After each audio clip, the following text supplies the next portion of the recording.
Aus einem Strategiepapier der Kommunistischen Partei für Ostturkestan geht hervor, wie die chinesische Regierung beabsichtigt, uigurische Bürger mit Hilfe eines 3-Jahresplans zum Ausspionieren ihrer Mitmenschen zu drängen. Der Plan sieht vor, soziale Stabilität zu schaffen, dazu wird eine Strategie namens Kampf gegen die dunklen Mächte vorgeschlagen. Die Turkestan Times berichtete bereits von diesen Praktiken in Hoten, Ostturkestan.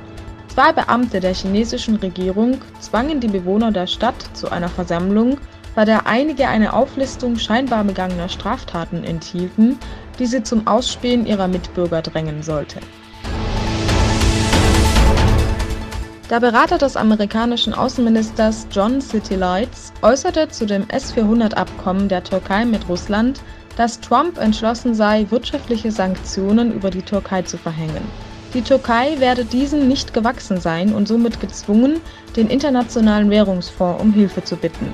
Der Kreml-Sprecher Peskov verkündete daraufhin: Dies ist ein unvergleichbarer Druck, der hier auf die Türkei ausgeübt wird.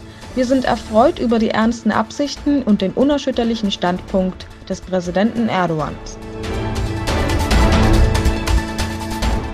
Ein Nachtclub in Melbourne wurde Opfer eines bewaffneten Anschlages, bei dem aus einem vorüberfahrenden Pkw geschossen wurde. Ein Sicherheitsmann erlag seinen Schussverletzungen, 3 weitere Personen wurden durch den Kugelhagel verletzt. Nun stellt sich die Frage, ob es sich bei dem tragischen Attentat um ein Werk des Islamischen Staates handelt. Denn Haldenwang, der Präsident des deutschen Geheimdienstes, stellt Aktivitäten des IS fest. So verkündete Haldenwang: Die Gefahr des Islamischen Staates ist bislang nicht gebannt worden. Wir erhalten zahlreiche Hinweise auf geplante Terroranschläge. Deutschland konnte ebenfalls ein Angriffsziel werden und damit muss immer gerechnet werden. In Sibirien haben russische Spezialeinheiten eine Operation gegen eine IS-Zelle gestartet, wobei 2 Anhänger der Militanten getötet wurden. Die Operation soll einen weiteren Terroranschlag verhindert haben.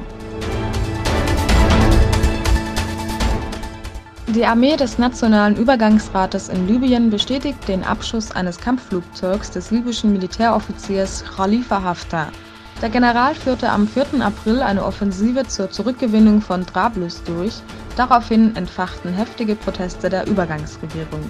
Wie die Weltgesundheitsorganisation verkündete, wurden allein in den letzten 10 Tagen durch blutige Kämpfe über 121 Menschen getötet und weitere 561 verletzt. Israelische Einheiten verhafteten Adnan Geiz, Bürgermeister von Jerusalem, der palästinensischen Autonomiebehörde untersteht, zusammen mit weiteren 18 Palästinensern. Zuletzt war der Bürgermeister am 27. Februar inhaftiert, allerdings anschließend wieder entlassen worden.